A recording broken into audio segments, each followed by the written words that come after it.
yang jualan pacar di mana namanya? Tokopedia ada yang Tokopedia sama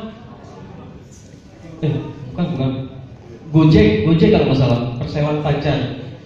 Cuman April Mop sih. Nah, yang kedua adalah kebiasaan pasar.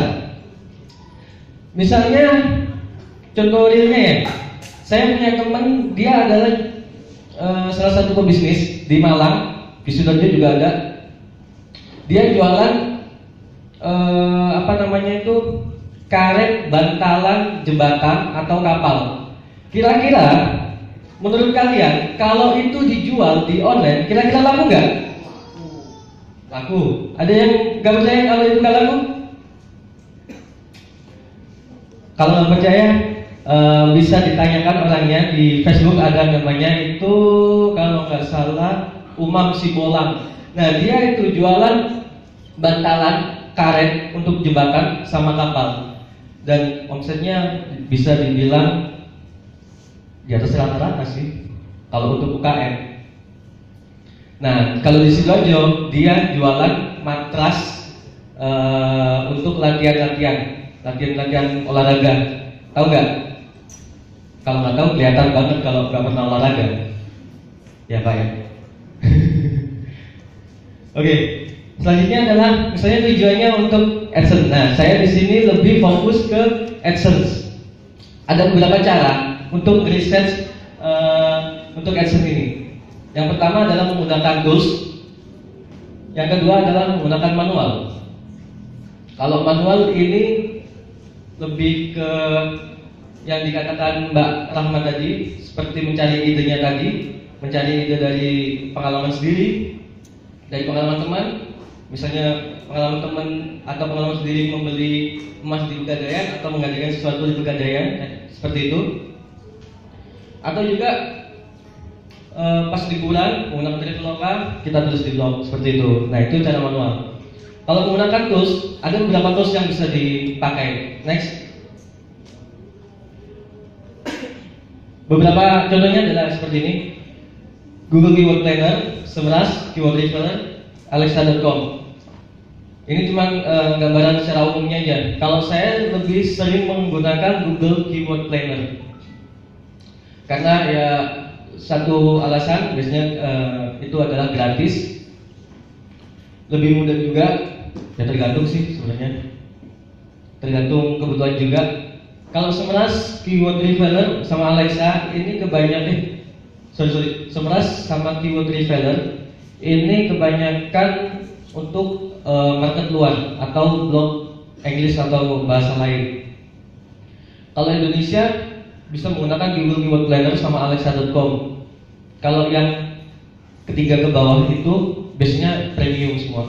Kalau yang gratis bisa menggunakan Google Keyword Planner.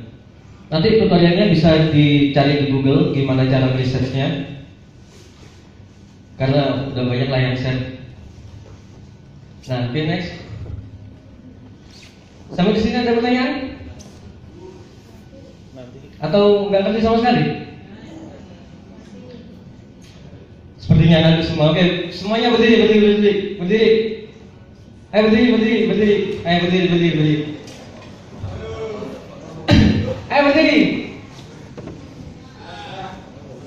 Oke, hadap kanan semua, hadap kanan. Pijeti yang di sebelahnya.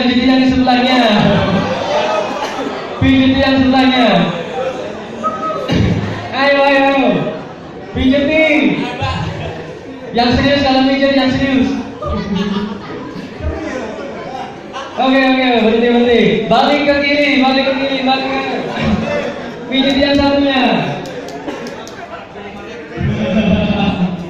Oke. Masih ngantuk? Kalau masih ngantuk kayaknya masih lapar itu. Ada yang mau ini? Fit bar atau apa? Top? Ada yang mau? Hah? Ambil sendiri yang di depan. Kalau mau, ambil sendiri. Satu orang satu. Ada dua. Kalau nggak mau ya udah. Ambil langsung. Gak ada yang mau. Ada yang mau? Hah?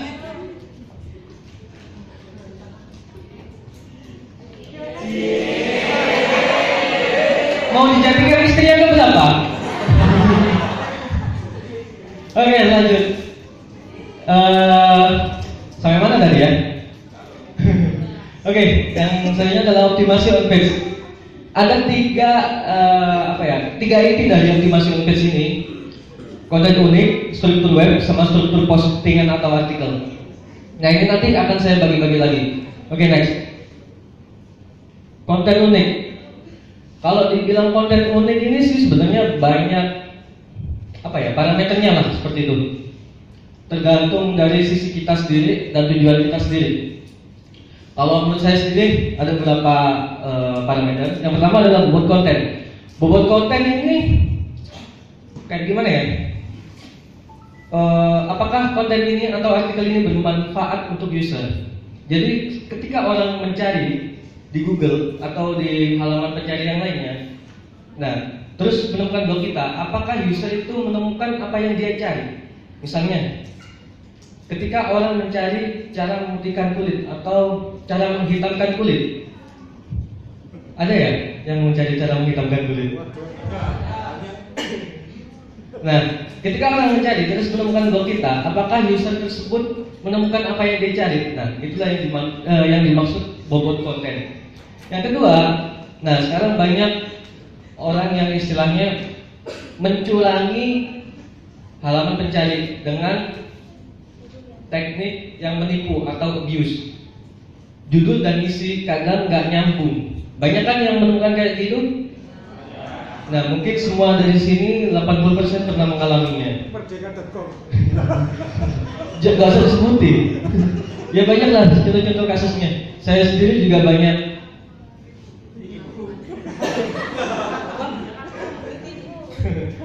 Udah sering ditipu sama cewek juga.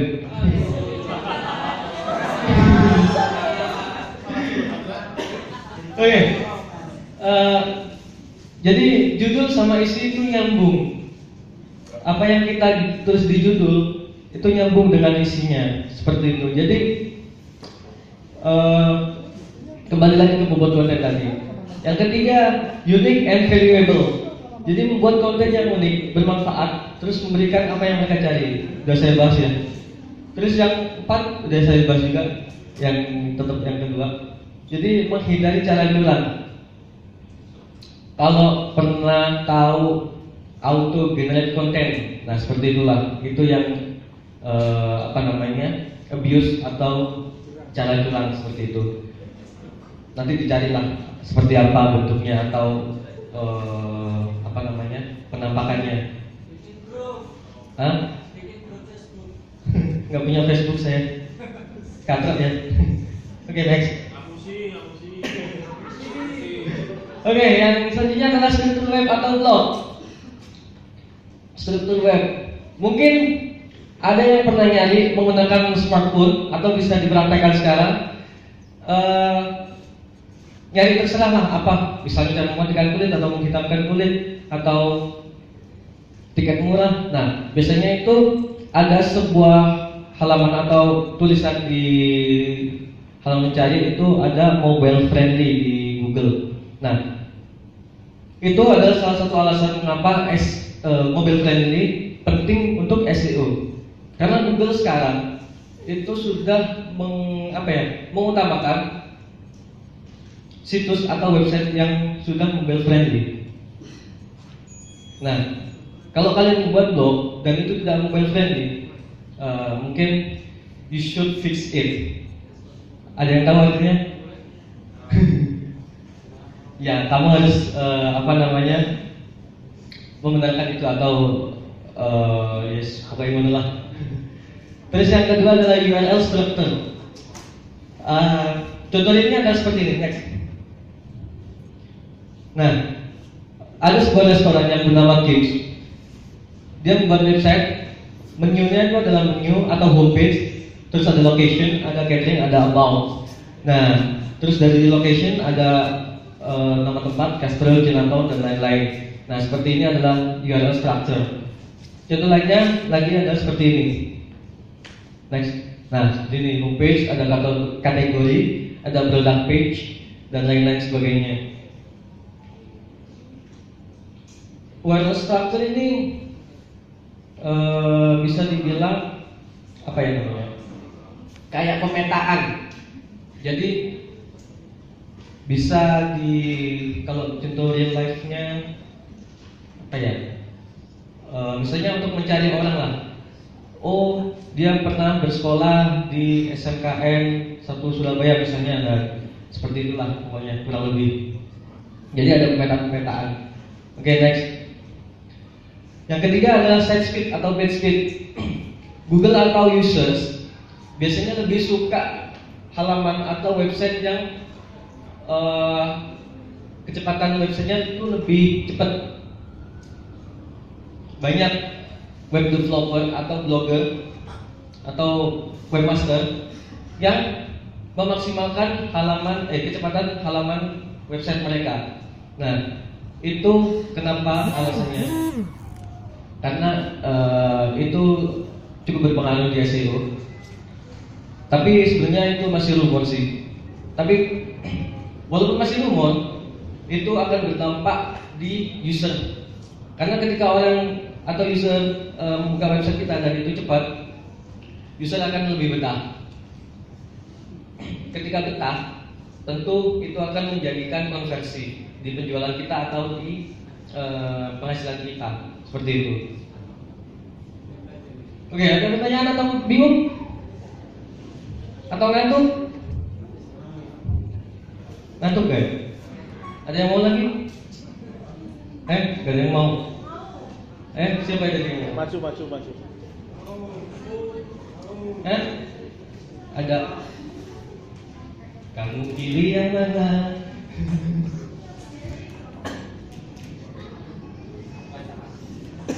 Mau males.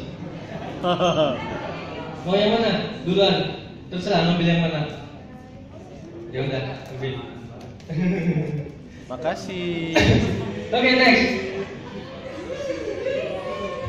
Halo, next. Oke, selanjutnya adalah struktur post atau artikel.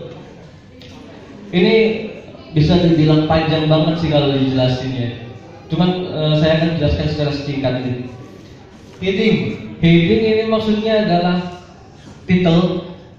Kalau ada struktur post kalau di webmaster itu H1 atau heading 1. Nah, itu adalah sebagai judul.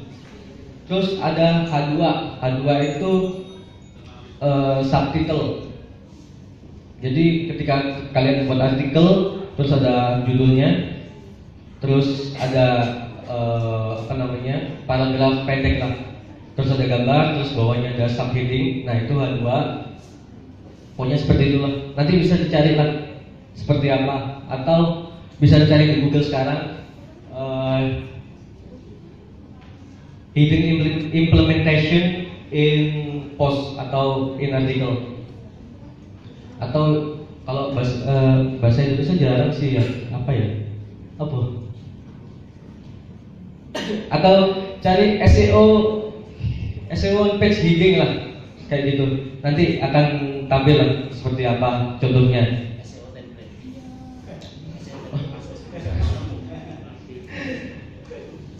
Oke, yang kedua adalah internal link. Internal link ini fungsinya adalah lebih ke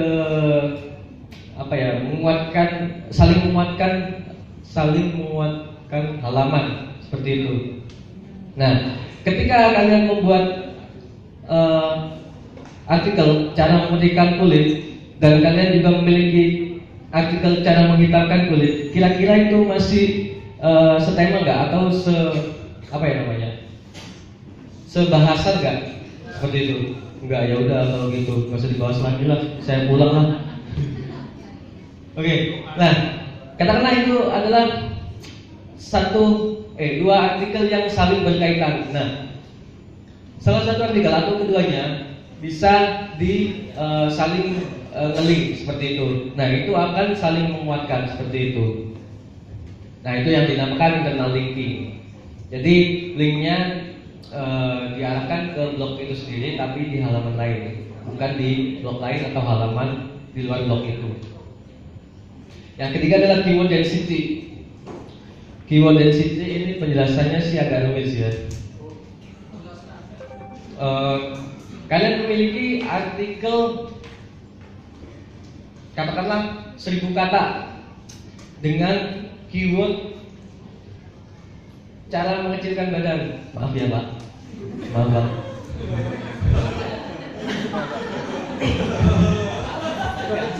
Oke. Seksi gitu. Cara mengecilkan badannya. Apa namanya? Di dalam artikel tersebut ada kata-kata cara mengecilkan badan itu katakanlah 5, ada 5 kata. 5 kata atau 5 penyebutan. Nah, itu dikatakan keyword density-nya 0,5%. Jadi keyword tersebut ada berapa banyak perbandingannya dalam artikel tersebut. Paham sampai sini maksudnya? Hah? Yang bagusnya kalau menurut saya sih sekitar 3% lah, atau 2-3% lah. Jadi ada 2-3% keyword di dalam artikel tersebut, seperti itu. Paham? Enggak? Kalau nggak paham saya pulang aja lah, nggak ada yang paham. Yang keempat adalah keyword placement. Keyword placement ini lebih ke penempatan dari keyword itu sendiri. Karena kan nggak mungkin ya. Misalnya kata kunci cara mengecilkan badan tadi ditaruh di paragraf 1 semua. Nah itu kan nggak mungkin dong. Cara mengecilkan apa tadi? Perut apa badan kan? Cara mengecilkan badan itu ada di paragraf 1 semua, kan nggak mungkin. Karena itu akan di mata user ataupun search engine itu akan sangat jelek. Bukan sangat jelek sih ya, kurang bagus lah. Nah, gimana biar bagus? Itu disebar maksudnya ada di paragraf pertama misalnya, terus ada di tengah, terus ada di bawah sendiri seperti itu. Nah, itu yang dinamakan keyword placement. Nah, terus yang kelima adalah meta description. Kalau pernah tahu fiturnya WordPress, kalau memakai self-host itu akan ada yang namanya all-in-one SEO pack. Itu adalah salah satu plugin untuk SEO base. Nah, itu bisa diterapkan. Itu ada yang namanya meta description, meta title dan bla bla blanya. Kalau Google juga ada, bisa diaktifkan di bagian setting. Terus apa ya? Lupa saya, pokoknya cari aja di bagian setting itu nanti bisa diaktifkan. Nah, kalau nggak tahu meta description, ini adalah deskripsi singkat dari halaman kalian atau dari artikel kalian. Nah, fungsinya apa? Description ini nanti akan ditampilkan di halaman Google seperti itu.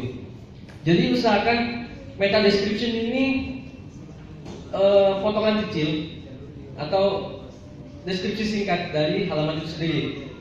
Bisa itu memiliki keywordnya, terus informatif seperti itu. Jadi apa yang kalian jelaskan di artikel tersebut, jelaskan secara singkat di meta description. Ini panjangnya tidak lebih dari 160 karakter. Jadi harus benar-benar singkat dan jelas seperti itu. Yang selanjutnya adalah image optimization seperti itu. Mas, yang meta description tadi sebaiknya keywordnya masuk apa tidak masuk? Sebaiknya kalau menurut saya dari segi SEO itu adalah masuk, keywordnya masuk di description.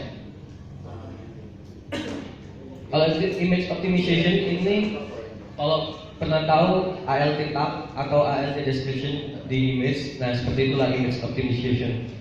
Nah, selain itu, kalau bisa image kalian itu unik, bisa itu ngambil sendiri, buat sendiri, atau kalau nggak bisa, kalian bisa ngambil di Bing atau Google, terus diedit ulang, entah itu dikasih frame love gitu, atau dikasih foto kalian sendiri.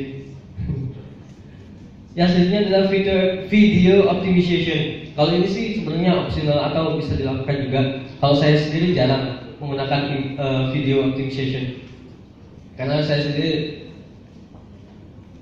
bukan nggak punya waktu ya, agak ribet kalau membuat video, bisa lebih lama dari membuat artikel itu sendiri. Jadi kalau membuat video ini lebih ke apa namanya, diupload di YouTube, terus kita masukkan ke blog kita atau artikel kita. Nah ini fungsinya apa? Salah satunya adalah untuk pelengkap, atau biasanya ada orang yang nggak ngerti tentang tulisan, maksudnya itu tidak memahami tentang tulisan, dia lebih suka pelajaran atau materi yang audio visual. Nah seperti itu fungsinya video optimization. Oke, next. Yang ketiga adalah SEO of page. SEO of page ini adalah yang berkaitan di luar website itu sendiri, entah itu backlink atau promosi atau apa aja lah yang tidak berhubungan di dalam website itu sendiri. Jadi ketika kalian blog walking terus meninggalkan komentar dan komentar itu memiliki link, itu sudah termasuk SEO of page. Terus kalian buat video atau gambar atau halaman atau website kalian share di sosial media, itu juga termasuk SEO of page. Oke, next. Penjelasannya kurang lebih seperti inilah. Next lagi. Ada beberapa contoh lah. Saya mengambil 2 video atau sosmed marketing. Nah, ada yang cara berbayar, ada juga yang cara gratis. Kalau cara berbayar itu ada beberapa, banyak sih sebenarnya. Ada Facebook Ads, Google AdWords, dan lain-lainnya. Kalau Facebook Ads nanti ada teman saya yang di belakang namanya Adil Mahdi, bisa belajar di sana. Terus cara gratisnya ada banyak, salah satunya bisa membuat YouTube, Twitter, Google Plus, dan lain-lain. Itu dari video atau sosmed marketing. Yang kedua adalah backlink. Kalau menjelaskan backlink ini bisa panjang banget ya. Saya hanya baginya dari 2, berdasarkan platform dan berdasarkan cara membuat backlinknya. Berdasarkan platform ini adalah ada yang platform berbayar juga, ada yang platform gratisan. Kalau gratisan intinya adalah kalian membuat halaman atau komentar atau yang lainnya lah, dan itu tidak di blog kalian. Nah terus di halaman tersebut ada link yang menuju ke blog kalian. Nah itu yang namanya backlink, seperti itu. Nah platformnya yang saya katakan tadi berbayar itu jadi kalian membuat blog dengan domain atau self-host, WordPress self-host. Jadi website tersebut fungsinya adalah untuk mendorong website utama, seperti itu. Nah itu cara berbayar. Kalau cara gratisnya kalian bisa membuat blogger atau WordPress atau brief jurnal, blog detik. Nah itu kalian membuat halaman di situ, kalian membuat link, dan linknya itu mengarah ke blog utama kalian. Nah itu berdasarkan platformnya. Terus selanjutnya adalah cara membuat backlinknya. Ada yang menggunakan tools, ada juga yang menggunakan manual. Kalau saya sendiri menggunakan manual, karena menggunakan tools itu ada kelebihan dan kekurangannya sendiri. Kalau saya lebih prefer ke yang manual. Salah satunya adalah alasannya, salah satunya adalah lebih awet, bisa kita kontrol, dan memiliki kualitas yang lebih tinggi, seperti itu. Kurang lebih seperti itulah. Oke, next. Tips backlink. Memiliki kontrol. Maksudnya di sini adalah kalian memiliki kontrol penuh dalam memanajemen backlink tersebut. Jadi misalnya kalau komentar. Nah, kalau komentar itu kan setelah kita komentar di situ kan udah nggak bisa diedit dong. Ada sih beberapa yang bisa diedit. Nah, seperti itu bukan jelek sih, tapi kurang bagus sih sebenarnya. Nah, itu saya sarankan sih bisa dipakai juga, tapi saya tidak menyarankan, karena saya menyarankan yang backlink yang bertipe kontrol penuh atau kalian memiliki kontrol terhadap backlink tersebut. Contoh realnya adalah kalian buat blogger kayak tadi, blog detik dan lain-lain seperti itu. Yang kedua adalah relevan. Jadi halaman yang kalian buat untuk mendukung website utama itu relevan antara konten dan backlinknya seperti itu. Terus high quality ini ya seperti yang saya jelaskan tadi, high quality dari kontennya atau dari halamannya itu sendiri. Sebenarnya ada parameter lebih lanjutnya, cuman akan panjang banget kalau saya jelasin di sini karena waktunya sangat terbatas. Terus yang terakhir adalah lebih banyak bukan berarti lebih bagus. Jadi lebih banyak backlink bukan berarti lebih bagus. Maksudnya di sini adalah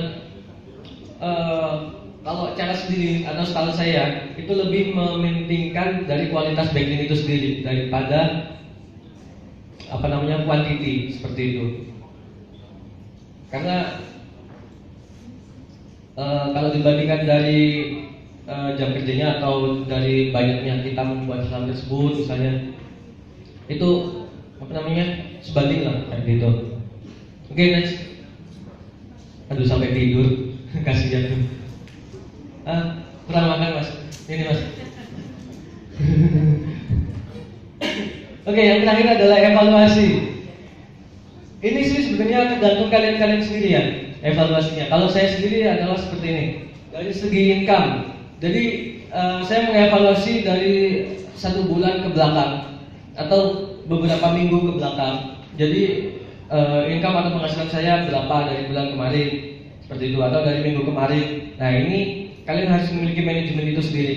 Entah itu kalian jualan atau access atau dan lain-lainnya. Terus yang kedua adalah ranking keyword. Kalau di SEO itu sangat penting ranking keyword. Jadi kalian harus ranking keywordnya. Misalnya dengan kata kunci tertentu, misalnya jualan batik atau jasa servis komputer di Sidoarjo. Itu nanti keluar blog saya. Nah, itu kalian harus ranking berapa dengan keyword tersebut. Kalau lebih turun, nah kalian bisa menaikkan. Mbak sama Mas yang itu mesra banget tuh. Saya ini deh.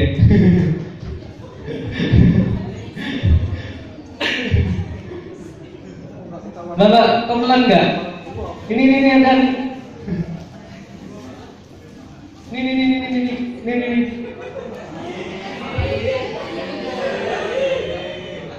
Ini.